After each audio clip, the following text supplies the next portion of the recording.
Hi, everybody, and welcome to the Hall Folk Podcast broadcast. I'm your host, Chuck Hall. In March of 2007, I took a trip down the East Coast and caught up with my friend Charlie Robertson. We told a lot of jokes, laughed at how we're losing our hair and gaining weight, cursed the Republicans, sneered at the Democrats, traded Bob and Ray CDs, and survived to tell the tale. This podcast is part 2 of that conversation. Please avail yourself of part 1 at your earliest convenience. Part 2 of my conversation with Charlie Robertson up next on the Hall Folk Podcast broadcast on hallfolk.com. I'm Chuck Hall. Thanks for listening.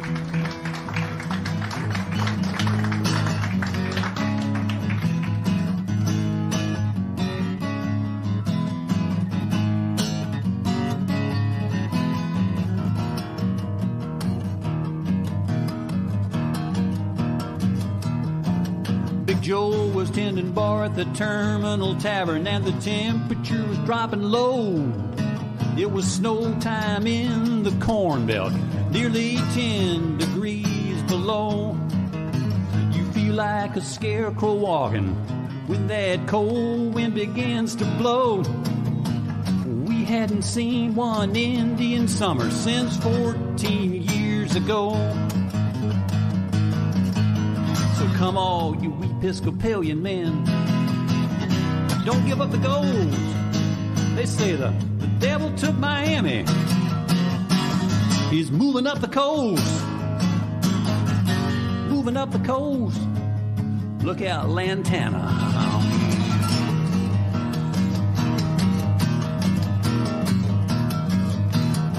Well, there's some tall tales talking at the Terminal Tavern. There's some prophecy and boasting too. I've heard it said there is a transcendental air. Others say there's magic in the brew. Susie May, the waitress, believes in good luck. She's got this rabbit's foot in her shoe.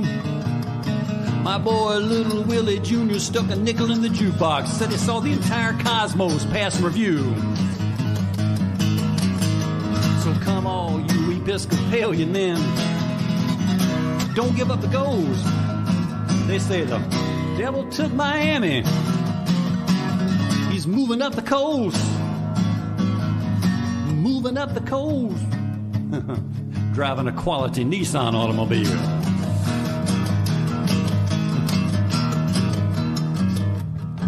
Well, there ain't nobody talking at the Terminal Tavern. Their heads are turned the other way. There's this wild man moving up the eastern seaboard. He's getting stronger every day. No one talks about it at the Terminal Tavern. It's not that they got nothing to say, but there were signs in the stars 7 months ago that told them things would be that way. So come all you Episcopalian men, don't give up the ghost. They say the devil took Miami.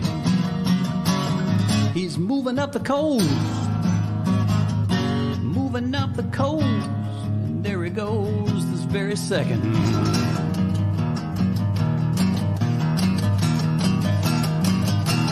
They said that the devil took Miami. Yes, he did. The devil took Miami. Lord God, the devil took Miami right away.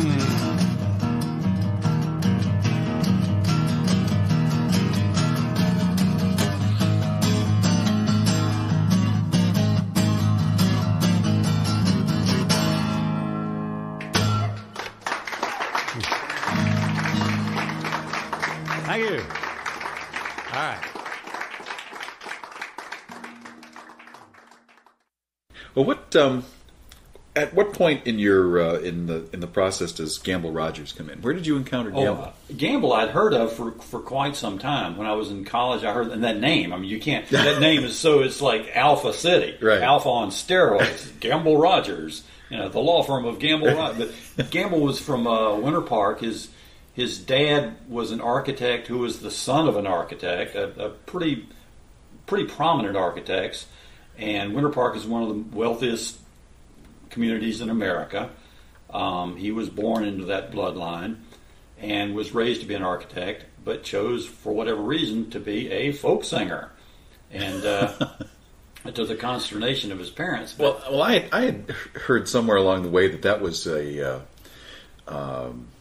that came about as a matter of family rebellion against the establishment. With him? Yeah. It could be. I mean, he wasn't the rebellious type. He was very straight line. I wouldn't say he was a political libertarian, but he was probably pretty close. Yeah. He was just a rugged individualist. And this is just, I think it's one of these things, he kept dipping his foot in the water, and he was like, no, I don't think so. I like this. Yeah. And so, anyways, I had heard about him, and he had, early on, he had played with the Serendipity Singers, then he had gone on his own, and then I went in the Army. I'd seen him once at a friend of mine who used to have these parties out on his property, and he was just, he was a very striking guy, incredibly articulate, real chiseled. He looked like something out of a Walker Evans photograph, of Let Us Now Praise Famous Men. And played this wonderful guitar and had these really interesting Gothic songs that he wrote that were never on the front burner of his musical existence, but they were really amazing songs. So anyways, and then I went in the Army, and I didn't forget about him, but I was like, well, I'd like to get to know this guy someday. And so when I got out, the short version is, the same guy that had the party said, if you're really thinking about doing this musical thing, and I'd written a fair amount of songs that were headed in the right direction. It was like blowing the carbon out of an engine. It was obvious the thing was going to run, but it wasn't running clean by any means. So we came down to St. Augustine. At that time, Gamble would play like 3 to 4 weeks at a time at the Trade Winds Lounge, and on an off night, Mike brought me down and introduced us, and Gamble said, "We'll get up and do some songs," and I did a few songs, and my version of it is that I said, "Well, what do you think?" And he said, "Well, there's some potential there." The first thing I noticed was you're standing a little close to the mic, and I said, "Oh, where should I stand?" And he said, "Well, how do you feel about Mississippi?" That's an old one. That usually is followed with a drum roll or a rim shot. But anyways, no, he said, he took an interest, and he helped me out a bit. And there used to be this song that I'm sure you've heard. I think Tom Rush even did a version of it called Joe Turner. Yeah. The Joe Turner, about this sort of mystery shadow figure. They tell me Joe Turner. And he would insinuate himself into the lives of poor people, and they would go away and they would come back, and Joe Turner would have left them things they needed, like a sack of flour, or a chicken or whatever, or some potatoes. And then they tell me Joe Turner's been here and gone. He used to do that song, and I think he sort of became Joe Turner for a lot of people. You would say, "Man, I like playing the pizza joints and this, but boy, it'd be nice if I could play some of those clubs you play." And he said, "Well, why don't you call so and so?" If you even called him, I'd call him, and next thing you know, I'd have a job. And it wasn't just the power of my mellifluous voice over the telephone. Yeah. So, yeah, he was a great help. And then I began meeting people I know to this day, like Don Dunaway, for instance, and Tony Baker. I met. Well, Gamble also. I want to phrase this delicately. He pilfered some of your ideas. Well, not so much that. He asked to use them. He if you ran a balance sheet. Now you see, that's the first time I'd heard that he asked to use them. Oh, absolutely. No, he wouldn't. Yeah. I encountered. I tell you this. I encountered them. He was talking. He was in one of his spoken word pieces, and of course he was a brilliant performer. Yeah. And I was listening to it one day driving somewhere, and he was describing Snipes Ford and the different places in Snipes Ford, and he went by the Pagburn and Lance dry-goods store, and I thought, I said, what was that? Rewind. Pagburn and Lance. Wait a minute. I wonder if he stole that from Charlie. No, he used it, and it's especially the Terminal Tavern. And the Terminal Tavern. Yeah, and that was a bar in Orlando. I had a friend that was a conscientious objector, and his military service, he worked in a hospital in Orlando. And when I would go to visit him, he would get off about midnight, and I would walk down Orange Blossom Trail, and there was a bus station, And affixed to it was this greasy little beer joint called the Terminal Tavern. And that, I mean, you know, come on, you like that guy saying nobody has to tell me when to come down from the iron. I mean, you can't say that around a writer and not expect, you know, for passive aggressive capitalism to rear its ugly head. That's right. And this is, you talk about a cash crop. That it's is like, a wait cash a minute, crop. let me ding ding ding, let me get this baby down. Of course I wouldn't. So anyways, so that became part of a song, and he liked it. And it has such overtones of, you know, the Terminal Tavern where you go to have your last drink before you die, where everybody is in some, you know, some pre-prosthetic mode. You know? It's one of these places where you see these blown out strip centers in the South where Walmart has come 3 blocks away and the whole strip center shuts down, and there's a place there. There's a gospel temple that used to be a Kmart, right, and then there's a place that used to be a crummy shoe store that has Mary Carter house paint painted across the front window, and as somebody has cut out 2 words with a chisel in that. One word is bar, and the other word under it is beer, whiskey. Yeah, and it's like, you know, you're not going to get a drink with an umbrella in this place. You know, and these are not happy people. They're not going to be talking about their investor capital. Right. You know. Doris moved among the towering enchantments of old St. Augustine, her hair in a long pigtail, wearing clothing she made of Irish linen. Always, it seemed, in the company of someone who instinctively sought her out to share the treasure of their heart. She would listen ardently to what they said, and they would go away more graceful for having been listened to by this creature who spurned the pipe, who spurned the bottle, who loved the salt air and the sunlight, and who hated only cruelty. She who died at the hands of one of those with whom she walked, who now lies buried in St. Augustine, and is remembered by poems and elegies and eulogies, by paintings and statuary. For the ancient city is a place of artists and writers, as well as fools and fishermen.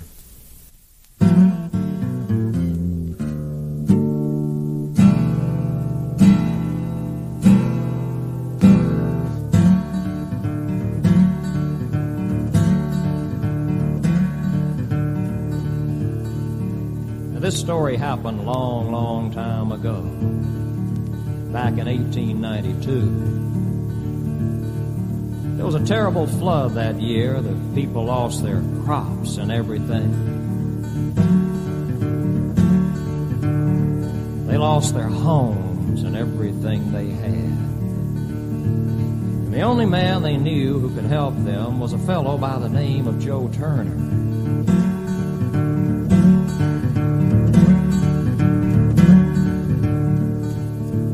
Joe Turner was a man known to help all the poor people. He would come at night when they slept and leave the things they needed outside on their doorstep. They would come out in the morning and they would find these things that he had left, and they would bow down and moan his name.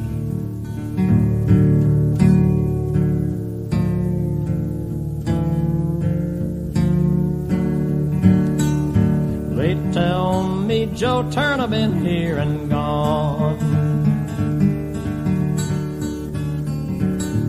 Tell me Joe Turner been here and gone. Tell me Joe Turner been here and gone. Tell me Joe Turner been here and gone.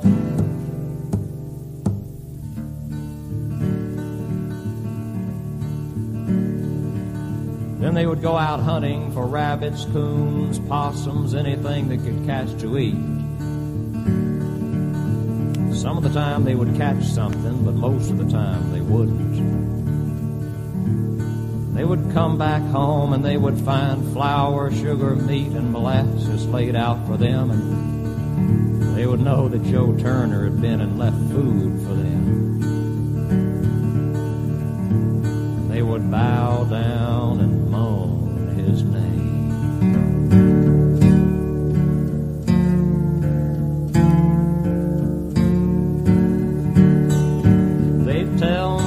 Joe Turner been here and gone? Tell me Joe Turner been here and gone. Tell me Joe Turner been here and gone. Tell me Joe Turner been here and gone.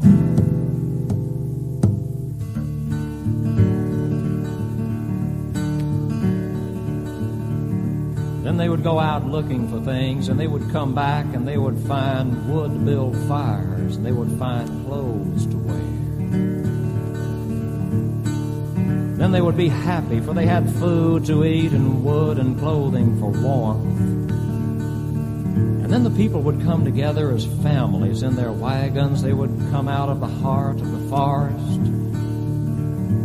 out through the tunnel of green trees and the white strands of sand. Through the morning they would come to a place where there was a store, a school, a church. And then the people coming down from the wagons and the linen spread low over the ground and the pot-covered dishes and the games, the pin the tail on the donkey and the three-legged race and the music, the harmonica and the broom straws on a fiddle string. And don't you know, some old fool would start a-doing a little dance.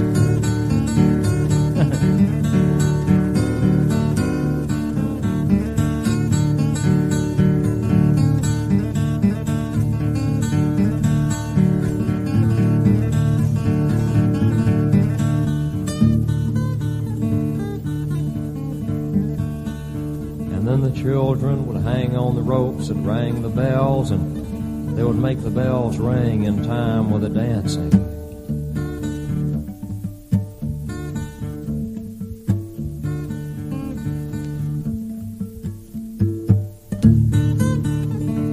And then the people, becoming tired of the singing and the dancing and the ringing of the bells, would find again their wagons and the warm way home. And don't you know, they would give thanks.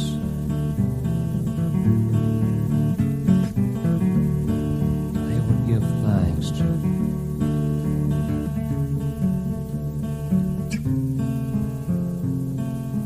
Joe Turner.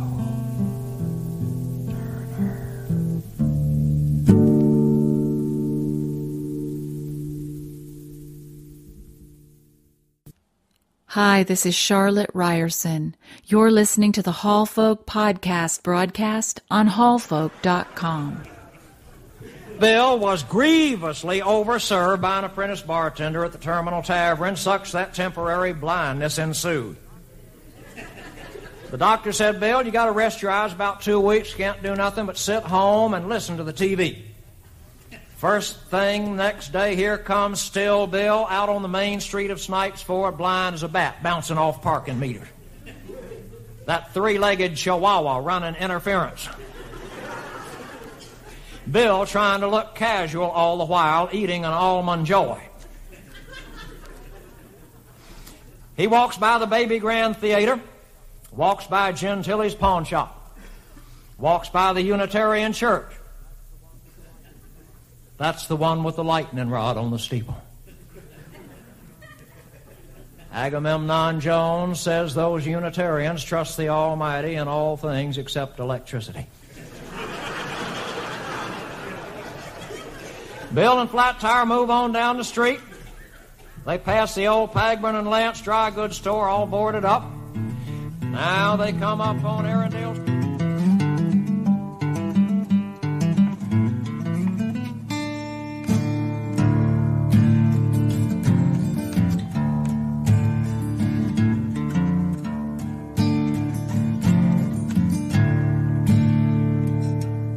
In 1951, it was a few years after the war. D.W. Pagburn and Jeremiah Lance opened up a dry goods store. Now the shelves were nearly empty, and there was sawdust on the floor. and it opened every day at 3:15, and it closed at 3:45.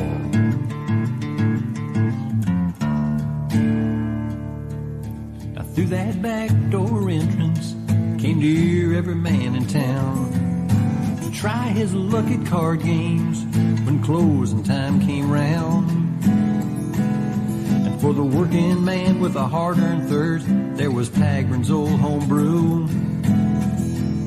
He was a real prime mover as a blackjack dealer and an all-faiths preacher, too.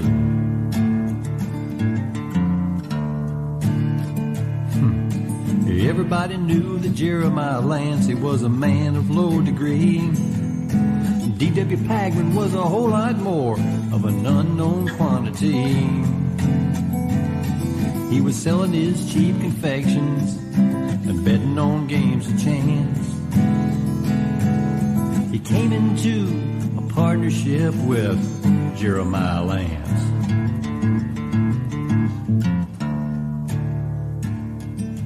Now, every town has honest folks, the ones that draw the line on those that tend to make the good folks' morals to decline. And the man that preys on his own kind, he's got a misdirected brain. And D.W. Pagburn and Jeremiah Lance, they were clearly of that strain. So a group of enraged town folks were gathered out in the street with 14 state policemen just to help apply the heat. When they got to the storefront, there was a note tacked on the door saying, "So long, boys," but Pagren Lance checked out at 3:45.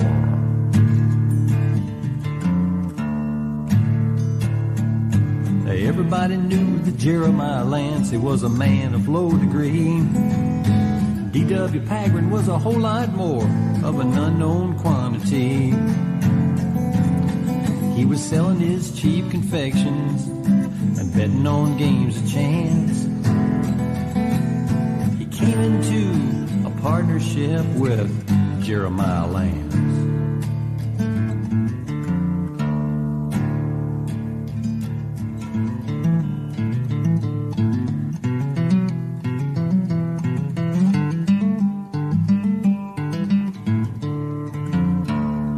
So that works its way into Devil Took Miami. Yeah. Tell me about Devil Took Miami.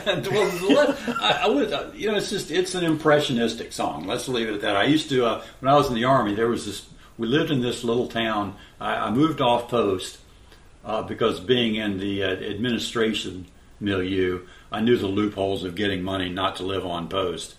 And we lived in this little place called Ogden, Kansas, which is exactly what it sounds like and more so. And on the weekends, there was this little place that was just like a lean-to with a jukebox, and they called it a club. And they had dancing girls, and it's like the guy in Sling had dancing girls and such, and they's all over there from the nervous hospital. And all right then, I reckon I like that old Proud Mary if y'all play that for me. So.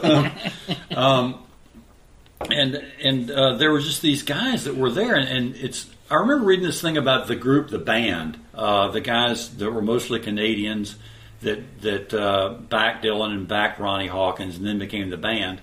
But Robbie Robertson said that a lot of his songs came from the time when they were traveling with Ronnie Hawkins and these endless road trips in like old Nash Ramblers and stuff. Filled with equipment, and you would be behind a car, you would go past a house, and you would say, "I wonder what that guy's story is on the porch, why he's wearing that shirt," and this whole thing would develop. I would watch these people, and my mind began to drift into the most impossible areas because they had to be more than they seemed, and I deemed them to be blue-collar mystics. Right. And that's a great designation. And it just is one of these things that falls in your lap if you will shut up and allow it. I think most people are so nervous about their existence they have to talk constantly, and there is this weird mundane mathematical formula, but there is a reason that the Creator, in all of His or her wisdom, gave you 2 eyes to see, 2 ears to hear, and just 1 mouth to speak. I mean, it's all there. Just shut up and it'll fall in your lap. Yeah. So I just began developing these people, you know, and just who they were, why they were there, what they were doing, and it was just something to do. Well, I want to go back to The Devil Took Miami, because I seem to recall that you mentioned at one point that somebody was actually looking into the jukebox and having mystical visions. That's in the song. Yeah. And the guy looked in the vision, and this guy in the middle of a snowstorm in Kansas, and he says, "Maybe I'm wrong, but I believe the devil just took Miami and he's moving up the coast."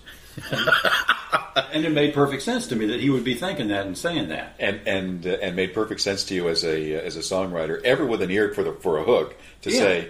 The commercial possibilities for something like this are practically non-existent. I'm going to write this down. Yeah, absolutely. Yeah. It's like the loan shark that loaned all his money and skipped town. Yeah, that's been my career path.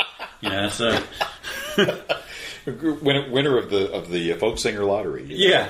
Well, $1 a year for 1 million years. Well, I opened a show once for Tom Paxton and had a brief conversation with him, and he said, you seem like a pretty bright guy. He said, so I'm going to tell you something. He says, I'm going to tell you how to walk away from folk music with $1 million. And I was like, how's that? He says, start with $2 million. You start with I hear great things about Tom Paxton. He's just the nicest guy. Now it's like, God, what do I say? Do I burn incense? Do I walk in stripped to the waist? What? And he's just this guy. He's like, hey, you're a friend of Gamble's, weren't you? Great. I knew old Gamble. That was back when I really drank. Oh, yeah. God, you don't want to hear about that. And that was it. Yeah. You love that when you're around people that have no exalted sense of themselves. I met him briefly he came in for an interview at the radio station at one time. And I met him just briefly and conversed with him kind of out in the hallway before the interview, the interview that he had with somebody else, as it turns out. But he really was a nice guy. Yeah, he really was and it's so much easier to do it that way. Oh man, yeah, it is. I mean, the mere fact that you're imposing your artistic on the vision on the world, that's cheeky enough in and of itself. Yes. The rest of it should be gravy. There's a gigantic assumption involved. Exactly. Yeah, that. Yeah, exactly. Yeah, which is that somebody actually cares. Yeah, it'd be like if I paraphrase, if I started, it says, Chuck, after you stopped beating your wife and soaking her hair in the toilet, when did love actually? Right. It's like, if you assume this, anyways. Yeah. I know what you're saying. I want to ask you about one other song because I've always puzzled about it, and I've a million times meant to ask you about it. Oh Lord, Jimmy DeShan. I can't even answer that. All I can say is there's obviously a fascination with darkness with me. I mean, there have to be these that darkness and light, and there's this guy that's operating on the fringe of things. And he's getting things done. And I don't really know where that song came from. It just wrote itself. Huh. And it's one of the things that you just don't question. Yeah. There's a reason that once you decide, not specifically writing it down as a manifesto, what your songs are and who your characters are, but you know it when they're sitting there drumming their fingers on your chest. Yes. You need to know that. Yeah. You need to know it's like, I'm not going to write The Wreck of the Ella Fitzgerald. That's right. I'm going to write The Wreck of My Existence. That's right. And I'm going to do it well. And I'm going to do it well. But it's just, he was just, and I like that name, and the name happened, and the music happened, and I said, well, just what is this guy's story? Yeah. And it's like a little movie that runs if you let it.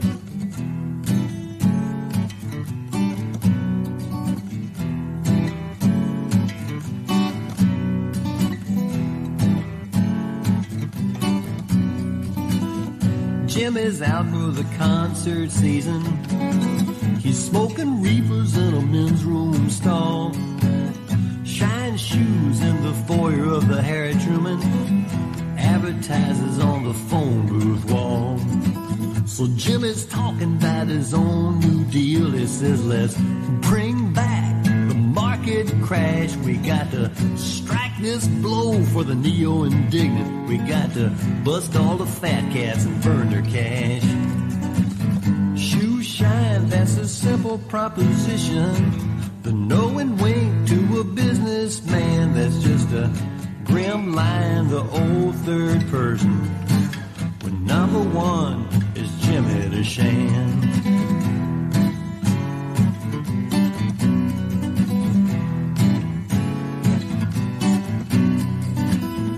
He was born as the son of a royal flush, won in a card game with the garbage man. Raised up by the Brothers of Mercy, who are the rhythm section in the strip club band. 9 Dallas and 17 Cuba boys, that means sarsaparilla time for Sergeant Dan. He runs numbers for the boys at the precinct and gets all his winners from Jimmy the Shan. Shoe shine, that's a simple proposition. The knowing wink to a businessman, that's just a grim line, the old third person. When number one is Jimmy the Shan.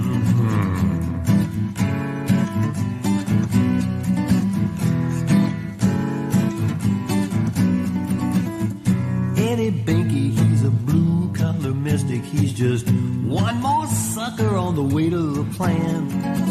His track record, that's a known statistic. And shoe shine Jimmy, that's his confidant.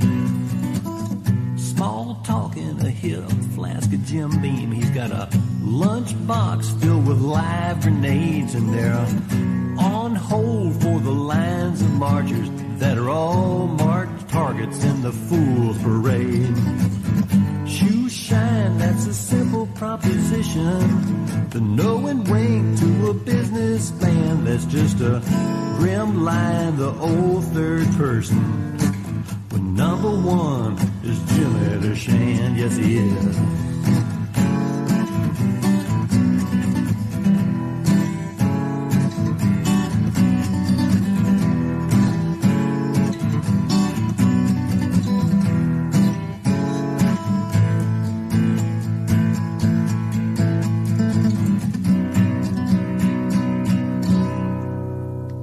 Hi, this is Don O'Dunaway. You're listening to the Hall Folk Podcast broadcast on hallfolk.com.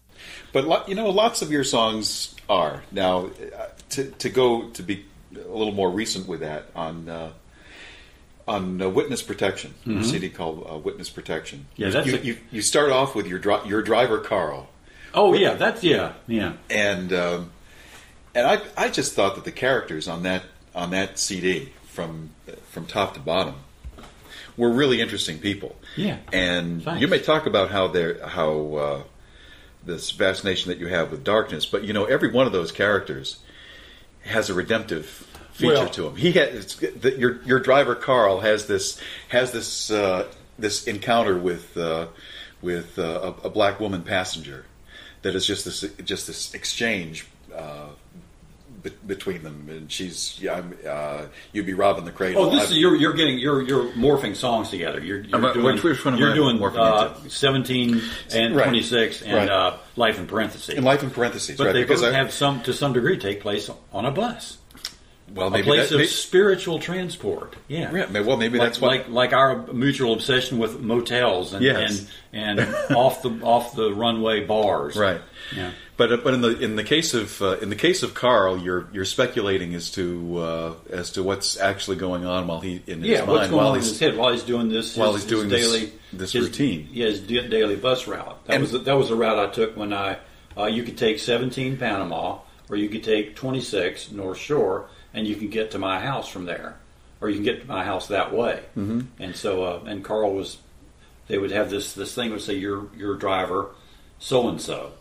Chuck, your driver Melissa, your driver is safe, reliable, and courteous, and so you wonder, what he did the exact same route over and over all day. What goes through his head to keep him from just being bored to tears? Well, let me tell you what goes through his head. Period. Yeah. Well, let me tell you what went through my head not long ago when I was listening to it back home, and I was listening to a whole bunch of your stuff, thinking that we might actually be able to do this, which is probably why I mix up the songs.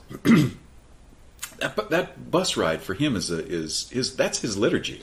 I think it is too, and once again, if you're not in that circumstance, you have a tendency as an outsider to trivialize it. Yes. Which was what I would have done with warehouse workers had I not become one. Yes. And it was interesting that I would notice when I had my warehouse clothes on, people who didn't know me would regard me one way, and if I had my guitar strapped on and had just gotten a standing ovation, the same people would regard me differently. Yeah. It's a funny old dog, ain't it? It is.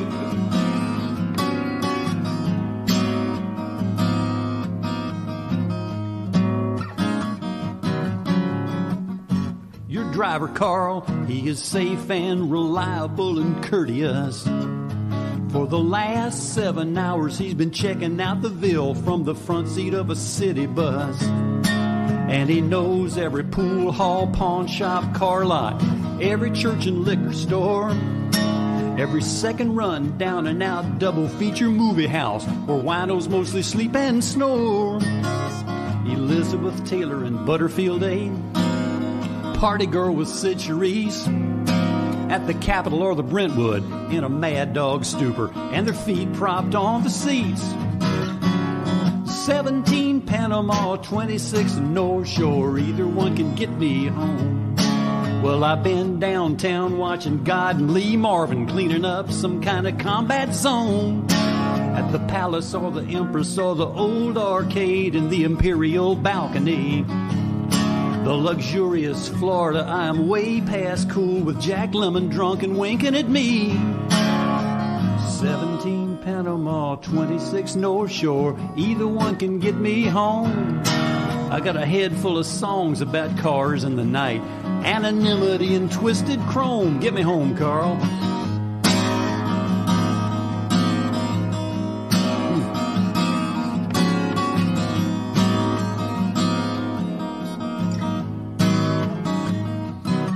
Well, I don't know a whole darn lot about Carl, and he doesn't know much about me.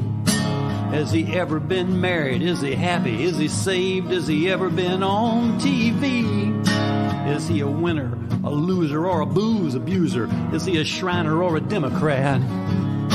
Did he ever fall hard for an out-of-work waitress that he met at the laundromat? Well, he can cut across 8th Street, headed up Pearl, keep it on straight up Main, till he gets to the box at the end of his route, calls it in and does his drive again. 17 Panama, 26 North Shore, either one can get me home. Well, I've been downtown watching God and Lee Marvin cleaning up some kind of combat zone. At the Palace or the Empress or the old arcade, the Imperial balcony. The luxurious Florida, I am way past cool with Jack Lemmon drunk and winking at me. 17 Panama, 26 North Shore, either one can get me home. I got a head full of songs about cars in the night, anonymity and twisted chrome. Get me home.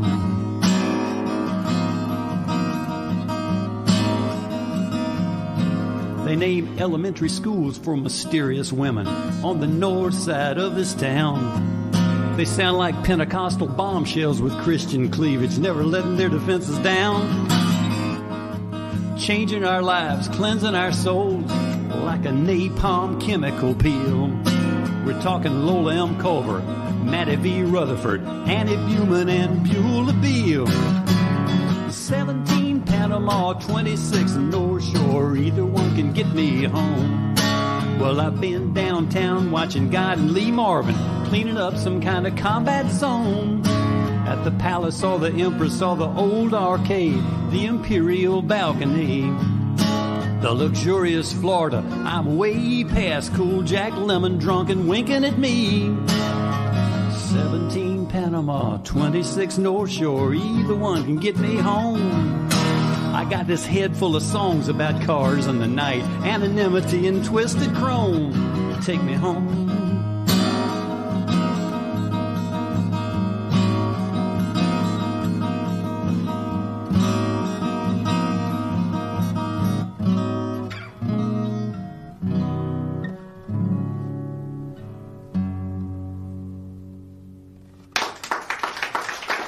There we go. Thank you.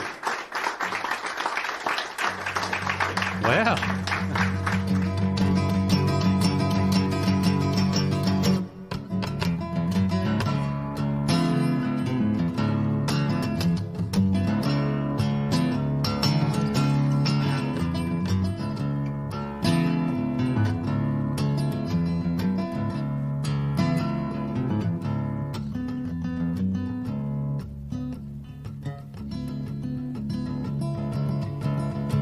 Ain't no satellite dish TV, no sir, I'm afraid.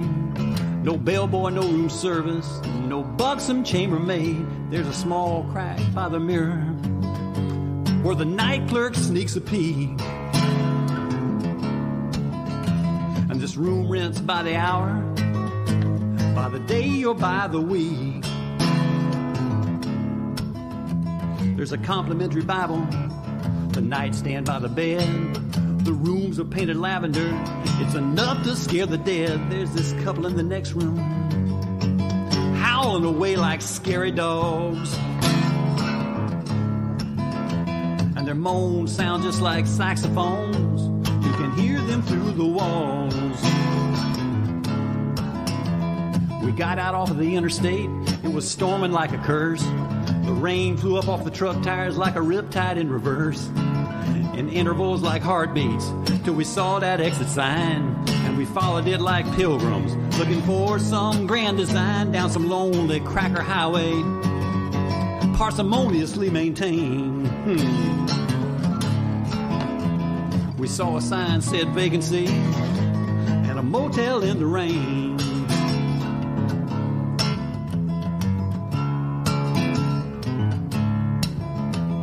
The night clerk's name is Leon. He works the all-night shift. He said, I can show you folks a real sweet time if you catch my drift. I said, no, Leon, we're looking for a dry place and a bed without a crease and a night of good, clean, Christian, unadulterated spiritual release. There's this omelet shop across the road. Sign says it never closed. They got omelets there from all around the world for the dining pro that knows, well, it's scary how the wind whips the rain across the parking lot and sheets. And it cools back to a whisper, but it never quite retreats.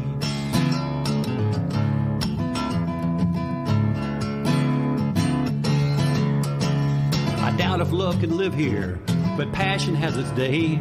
Desire just spits us all back in its own sarcastic way. Emotions grind against the grain, and somewheres in the rub, our lives wind down like wiper blades worn down to the nub, till the mere search for survival in this faded human chain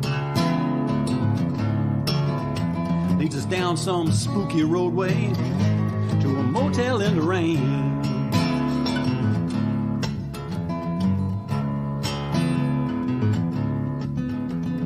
The maid cries out, are you all through in there? Well, outside it's still black. I drop a quarter in the slot that makes the bed vibrate, but I do not answer back.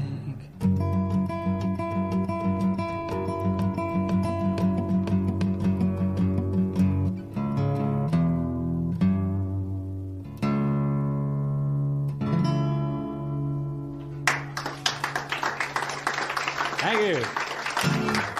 Hi, this is Craig Bickart. You're listening to the Hall Folk Podcast broadcast on hallfolk.com. The fascination with hotels, where does it come from for you? I'm like you, one night in a cheap hotel. I see it as a place of spiritual transport, a gathering of souls. It's interesting what we define as proper. If you put a wall between it, on the other side of the wall, the most unearthly things can be happening, and it's perfectly acceptable because you're not looking. I mean, what is more disgusting? So that's Homer Simpson. That's Homer Simpson saying, laughing about somebody getting hit by a car. Oh, yeah. And saying it's funny because I didn't know him.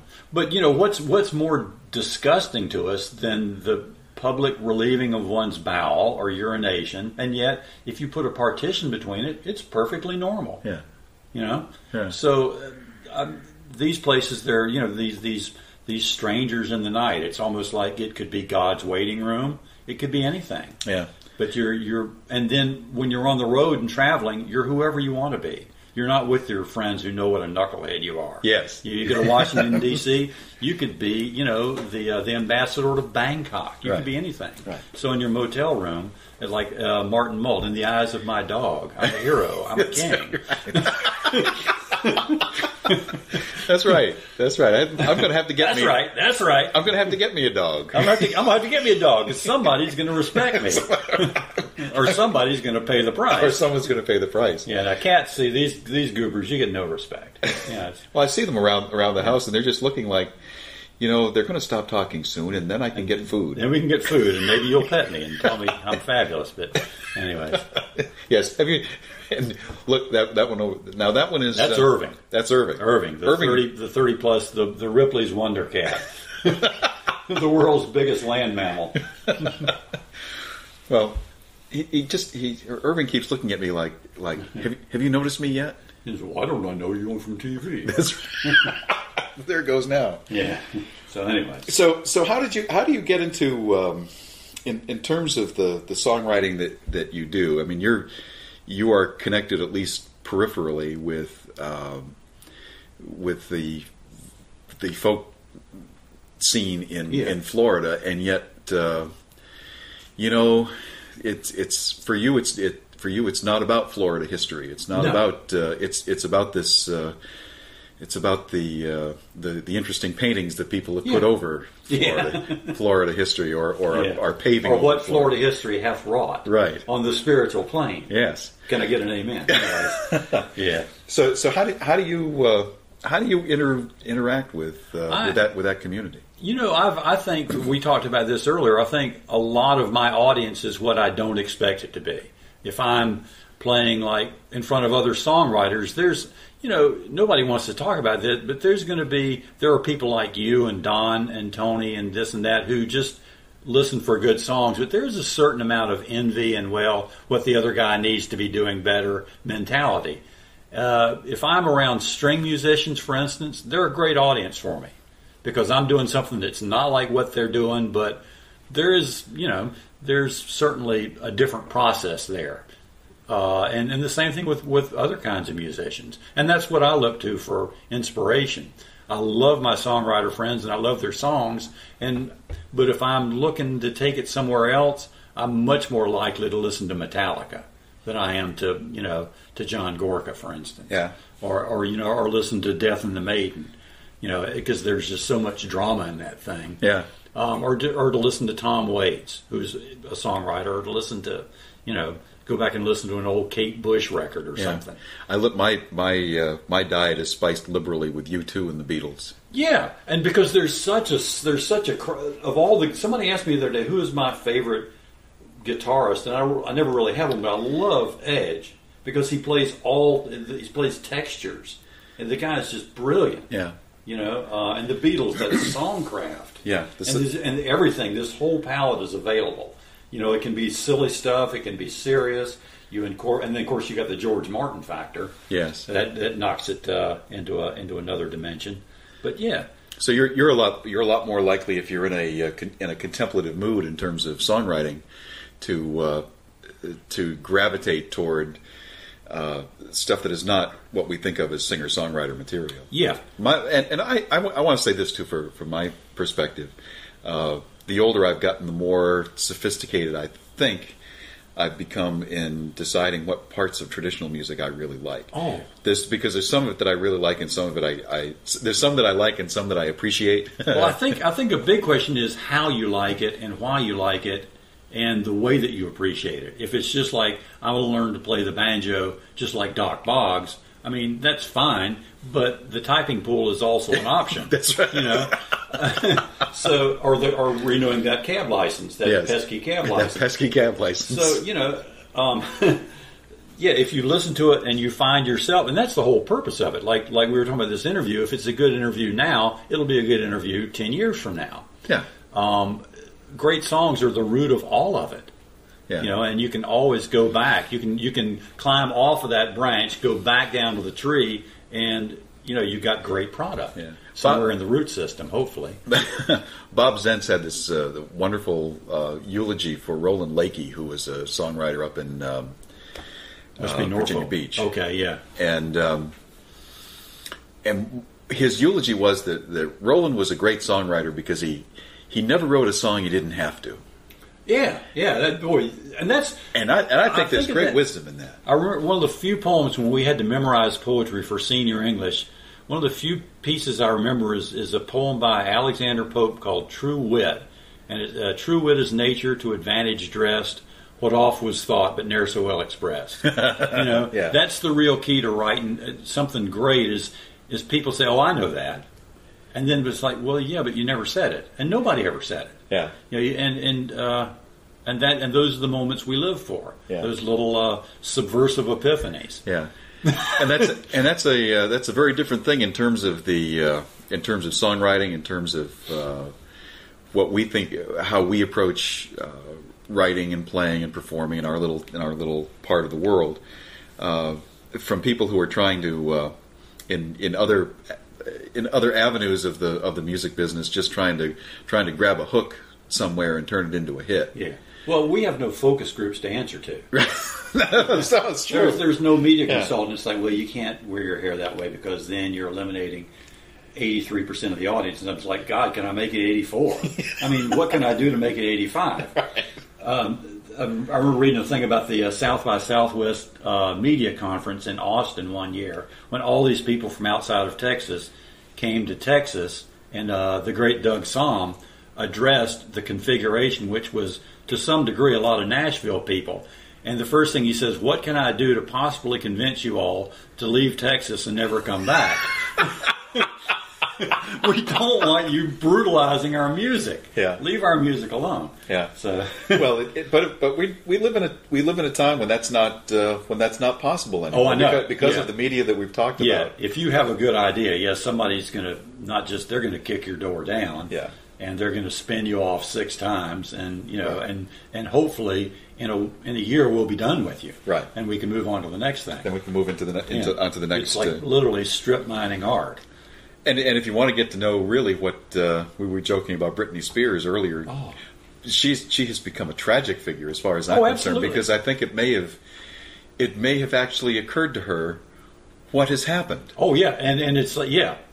What's really happened? Yeah. There is no more use for Britney Spears. She's like a gangster who got caught by other gangster, and they're driving me out past the Meadowlands, and he's in the car, and there's not a thing he can do about it. That's right. They're talking about, you remember when we played touch football, Vinny? Yeah, I remember. That was a lot of fun, wasn't it, Tony? Yeah. Man, you remember when I slapped your kid's bottom when he came out of the hospital? Yeah, I remember it. It's still going to happen. Yeah. You can talk, you can cry. It's going to happen. Yeah. And I think she might see that. Yeah, I think she might too. Because I've never thought that Britney Spears was stupid.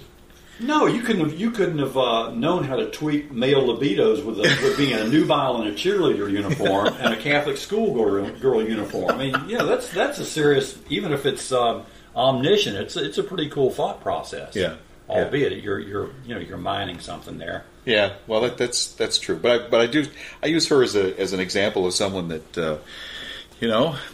the media kind of created, and now the media says, we're done with you. We're done with you now. Yeah. Thank you. Yeah, it's like Nashville. It's like after one greatest hits album, you're pretty much cooked. Well, there's it's not altogether true, but the paradox with that is that there are some stunning songwriters in Nashville. Oh, absolutely. And that represents a kind of songcraft that I've never really aspired to, except in little fits and starts when I would have the arrogant thought, I could do that. I could write a song like that, and there is a matter of the paycheck. Yes. If you place it as the 9th song on a Brooks and Dunn record, you're gonna get a big old check. Yeah. Yeah. And there's a part of me that finds that attractive, but a part of me, I feel like maybe I'm settling for what I didn't get when I didn't get what I wanted. Yeah. Yeah. So I'll just sit here and work my job and not have to answer to any focus group. But right. And yet there's no belligerent notion there or necessarily even a value judgment on people that do. It's your call. And the thing is that for you and me and for lots of us, songwriting becomes the practice of a different kind of art. Oh yeah, because after a while, it's not something that you do where the end product is the song. The song becomes a means to the end product. Oh yeah, which absolutely. is your own understanding and your own pursuit of whatever is sane, and your idea of who God is. Releasing it into the wild and seeing if anybody else touches base with you. Yeah. You know, and at what point they touch base. You know, if you say, well, this is what it means. If you don't get it, you don't get it. It could mean anything. Right. It's not nearly that didactic, and except in the cases of songs where your starting point is. I mean, if you write a song about history, that's a different thing, but it can be very moving and very personal. I mean, yes. So all of us experience things very passionately in the third person. Otherwise, you wouldn't have the volume of work of great archival writers, like somebody like Stan Rogers. Yeah. You know, he didn't live most of that stuff, but Will McLean, the father of, lived none of that stuff. Yeah. Yet the songs. Did you know Will? Oh, well, I knew Will pretty well. Yeah. I was just on our way over here. I went past the Osceola School. Yeah. And I immediately started humming in a dungeon deep in St. Augustine. Yeah. These they're Florida stories, and a lot of it's stuff that was passed down to him by his grandfather. And, you know, just the stories of Acrefoot Johnson and all this other stuff. The Wild Hog? The Wild Hog, yeah. The Wild Hog in Gulf Hammock. And Tate's Hell, the swamp down by Caravel. Anyways, so, yeah, there is no such single thing as songwriting. You know, and in acoustic music even, where we consider ourselves to be the true songwriters. Right. The true Knights Templar. Right. Poet's optional. That's right. we are the Gnostics in that. We are the ones. We are Gnostics, the mighty Gnostics. Mess with us and you'll get the hook. Anyways. Well, we are the ones with the secret knowledge. That's right. And the rest of the world may not realize how much better we are than they are, but they don't get no ice cream. No soup for you. No soup for you, you knucklehead. Anyways, so you look at all these different people that I think are great songwriters, and that's what they have in common. They're great songwriters. Well, which brings us to the point of asking the musical question: what makes a great song? What constitutes a great song? It's like, you know, when you used to go to fairs and watch that guy with the big hammer hit the thing and try to ring the bell at the top. But when it rings that bell at the top of the thing, when you hit it with a hammer, that's a great song. You know, when it hits home, or if it makes you laugh, or if you think, damn, that's a great song. It's a great song. You know, and it exists in your own private universe, and it goes on your permanent pod file, and you know, and that's what makes it a great song. Yeah. You know. Bob Frankie's answer to that question, he thought about it for a second. He said, I love this answer because I think it's really, I think it's really onto something. He said, a great song tells the truth. Oh, absolutely. And I thought, you know, the more I've thought about that, the more I've thought that really is that's a great description of it. I like that. Yeah. And I found that in the stuff that I've written since the interview that I did with him, where he mentioned that, I found myself at some point during the writing of a piece thinking, well, where's the truth in this? Where's the truth? What's the truth I'm trying to tell? What's the truth? More often than what's the truth? What truth am I trying to tell? Am I believing to this as I'm listening to it? What truth? What truth is expressing itself to me? Yeah. In the writing of this. Yeah. And that's a very profound. Or am I inspired to look for the truth, having heard this? Yes. You know, and a thing I would like to backtrack on about becoming a songwriter who writes a lot of stuff that's character driven. An important part in my evolution was the point at which I loved all my characters. There's a point at which there's a certain type of filmmaking certain filmmakers do that's very celebrated, and I can't help look at it and say, you know, they hate these people, or they think they're fools. Yeah. You know, I see that in a couple of people's work, and I hear that occasionally in the way that people talk about the characters in their songs when they're singing them, and I don't ever want that in my work again. You know, because I think it's possible. I'm like, here's a song about a particular kind of dumbbell, it's I just can't I can't see any resolution in that. So you've got great affection for your characters. Absolutely, and there's a filmmaker named Errol Morris whose work you may or may not know, but he does very odd documentaries. But he says he does documentaries about people who are very heroic in their own twisted way. People who are very spiritual. They're just maybe the only people going to that particular church. but what a great description of the characters in your songs. There's a lot of that in your these songs. People, their stories need to be told. What about the guy that's standing in his underwear at the top of the building? There's parts of that are me, obviously. He's a guy that's watching that's suddenly not overnight, but it's like, what happened to my town? And he's yeah.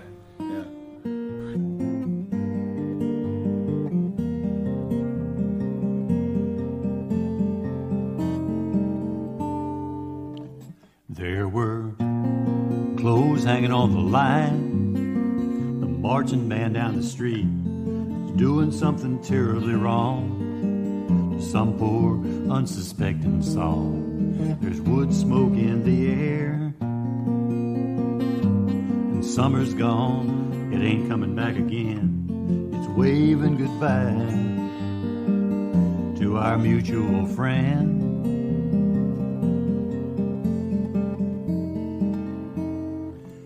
See his father selling paintings of his mother in a bathing suit circa 1962, when they lived in a big fine house with a wraparound porch on Algonquin Avenue.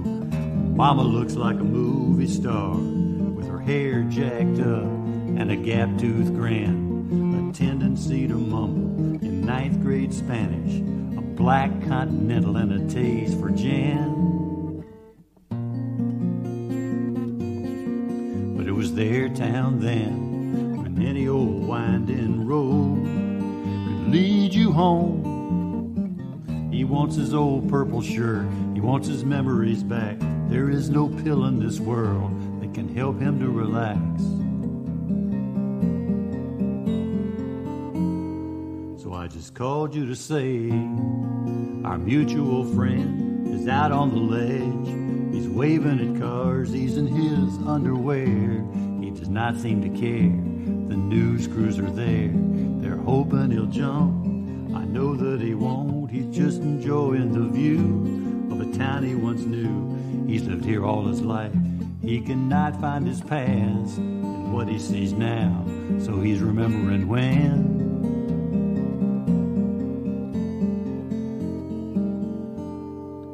There were clothes hanging on the line, the marching band down the street, doing something horribly wrong to some poor, unsuspecting song. There's wood smoke in the air, and summer's gone, it ain't coming back again. It's waving goodbye to our mutual friend. Mutual friend.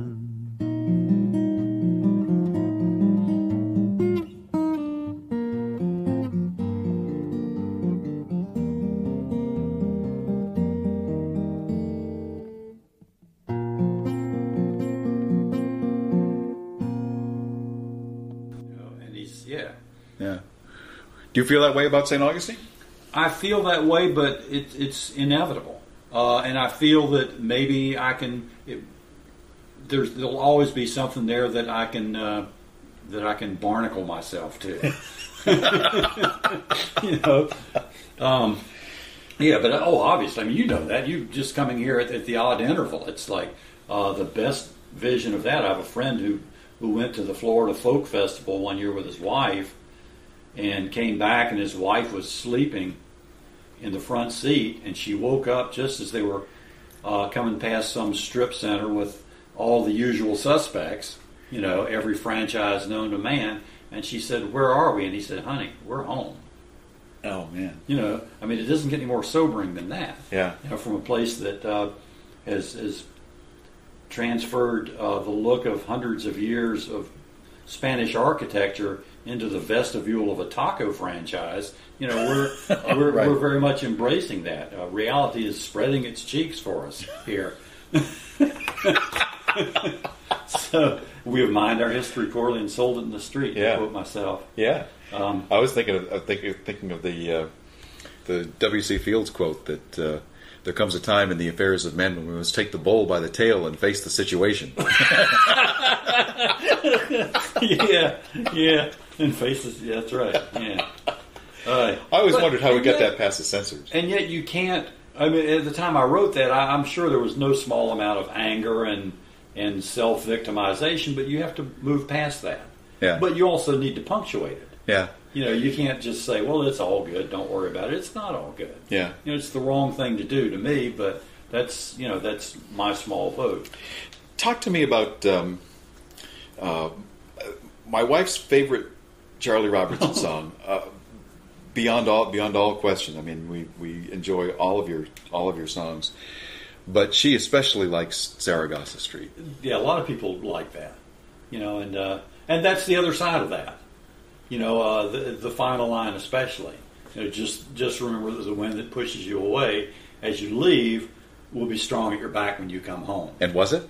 Oh, absolutely. I that line came to me at a time when I was just monumentally depressed, and I remember I felt like I was getting better, but I was riding my bike and I was riding into this stiff wind.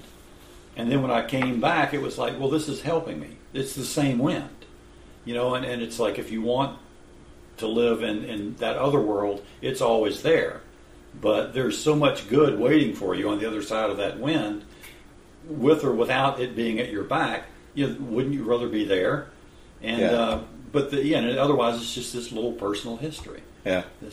And it's very important that if you can get one small thing right, you've just won an incredible victory, because that's what people will say. They'll hear it and they'll say, "My God, that happened." Well, I think one of the worst things that happens to people in terms of invoking depression or isolation is walking around with this time bomb of the notion that you're the only person that bad things happen to, or these particular bad things happen to, and it's just not the case. I mean, everything just about happens to everyone, and if you hear it somewhere, it's very liberating. Yeah.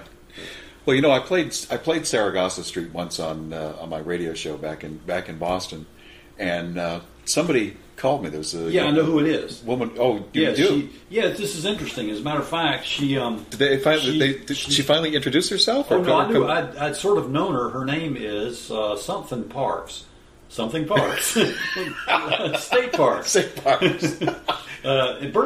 Bertrand Park. Anyways, her name is I think Sandra Parks, and she's had a bookstore in town for quite some time, and recently married a very aged Stetson Kennedy. Do you know him? No. Stetson Kennedy is a mythic figure in Florida letters. He in the times of WPA and the Depression, he infiltrated the Ku Klux Klan and wrote a book about it. It's called Palmetto County, and was very much in danger. His life was, and he's been a civil libertarian for decades, just a towering figure. And he's sort of known and sort of not known. And anyway, Stetson's in his 90s now, and Sandra just married him. No kidding. Yeah, so that's. And that's that little old world that ain't that big after all. Did she tell you that she had talked to me or heard it? I heard that, and then I think she did tell me. She said, I was getting off the plane in Boston. I was in my car, and I turned on the radio and heard a song about Saragossa Street, and I'm thinking, my goodness. Yeah, that was me. This awful expressway traffic in Boston is worth something. Yeah, yeah. Well, that redeemed that moment for somebody, and I was just. I remember being thrilled to death that somebody called and said, "Was that Charlie Robertson?" Yeah. And I said, "Yeah." Why do you know? I'm not the only person in the city of Boston tonight who knows who that. We're now an army of two. We're now an army of two. Right. We are the Gnostics. We have the special knowledge. Yeah. We're. Yeah.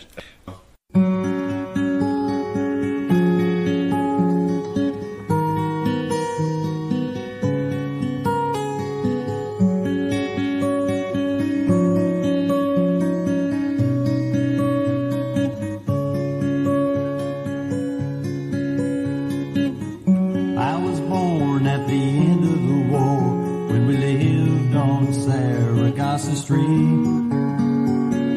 Night air through the upstairs window made the bay breeze smell so sweet.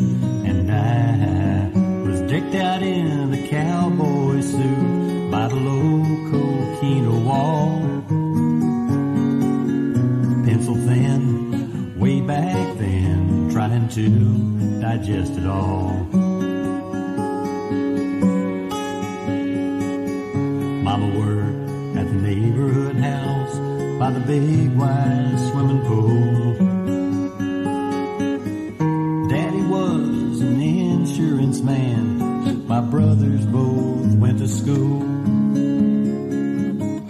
I was prone to playing the role of a man called Mr. Cowardly, renaming all the stars from underneath parked cars down on Saragossa Street.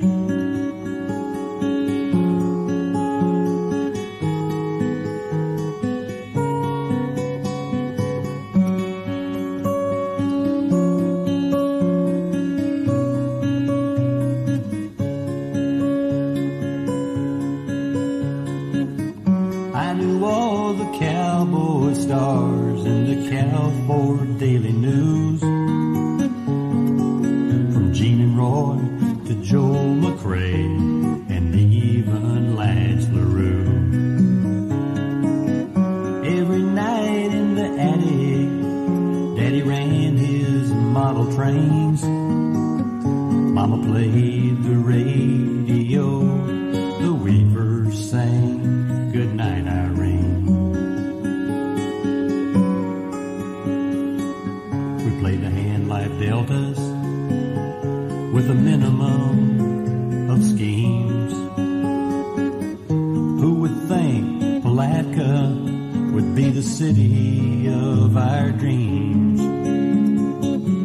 We moved there in 53 and called the future's bluff. And it came to pass we made middle class. God knows poor was not enough.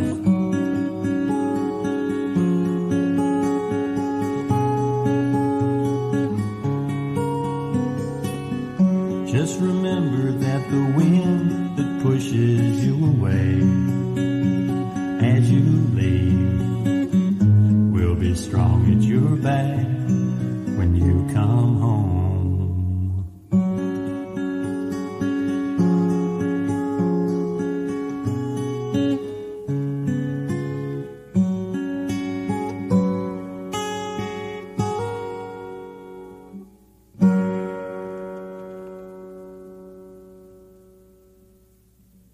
I think we've done a good We've job done here. some good work here, Hall. I think we've done some good work Let's here. wrap this thing up. Let's Put a bow on this. Yeah. What do you got in the works? You going to do another CD? You got material up? I don't know what your process is like as a writer, but I tend to carry things around, and then at some point I just sit down and they pour out. I have lots of. I think as soon as we finish this move, I'm going to sit down in the new house and write this stuff. I have about 8 songs and maybe a couple of reworkings. I don't know. We'll see. Yeah. But yeah, it's more of the same and stuff that's totally different at the same time. Do you have any favorites of your songs? No. I'm a person that I like what's current best, and then once I play it, the other stuff comes into context, and it becomes sort of a body of work. Yeah. But as far as I never do. I get tired of my songs very quickly. I do too, I get tired of myself. I enjoy the writing of it, Absolutely, and I enjoy the completion of it. Yeah, but at the point that it's complete, it's like, okay, that's done now. Yeah, and it's weird to think as an audience person who comes back. I think it's the nature of addiction that people return to what turned them on in the first place. Like that first shot of heroin, the first jolt of coke. It's like, I've got to do this again. Yeah, we've got to have this same party that we had with a keg in 1968. It's going to be just that good. Right. And it never is. And it never so is, you spend the rest of your life. It's like the idea of the male experience. You crawl out of the womb and you spend the rest of your life trying to get back in. Bad metaphor, but a good laugh. Anyway, good laugh. But I laughed pretty good at that. Yeah, and so audiences tend to come and they say, I love that song. Would you do that song? And there's a part of you that is a precious artist is just so offended that they don't get your need to be a dynamic organism in an ever-changing universe. I'm full of cells that are constantly divided, dude. So it's like, please don't trivialize me with my past glory. So, and yet the other part is going, well, pour it on. Yeah, and then there's yet that third person that craves a compliment, and then when you get it, you can't stand it. It's like, please don't say that. Yeah. But what was the part again about you thought that the universe may not have occurred without me? I like that part. I like that part. And so it may have. Yeah. But to close out, because we didn't really talk about this. I talked a little bit about it with Don when I had my chat with him and Tony earlier in the week. Talk about Key West for a minute. Well, I'm sure Key Westers would have to say about Key West what I say about St. Augustine in spades, first and foremost, because it's at the end of the world. It's very cloistered, and they like it that way. And of course, it's evolved in so many different ways, and it's now, I don't know what its current configuration is, but there was a point at which the great paradox was you couldn't afford to live there no matter who you were. But I went down there with a friend in the early 70s, just as a lark. We put together this band of gypsies and thieves and idiots, and played a bar there for 3 months. And I went back on my own as a solo, and then I went back with Don as a duo, Uncle Jubal, and that's when we met Tony Baker. It was just it's such a cliche to say it was a very free and open place, but it really was. I mean, it was whatever you wanted at any time of the day or night. It was most likely available. I didn't avail myself of much of it, but it's like a big pinball machine, and I'd occasionally win a free game. So anyway, we played this place that was called, I think it was called Lou's Bar first, and it was called the Bull and Whistle. The same guy owned it, and it had an upstairs and a downstairs. And we would generally, because we were a duo, would play downstairs, and Tony would play upstairs because he was a solo. But actually, Tony had the fortissimo to carry just about any room with that, as his wife says, that booming voice. And we'll leave the rest of the quote intestate. Yes, right. But the quote as it echoes off the bathroom wall. Yeah, exactly. Yeah, metaphorically. So. Anyways, yeah, but Key West was a very interesting place. It was open all night, and we played till you would start like 10 at night and play till like 2 in the morning. You'd play about 4 sets a night, and the crowd would turn over, and you would just get this bizarre array of people. Everything from people with yachts to guys with, no underwear and shorts that were way too short. Let's leave it at that.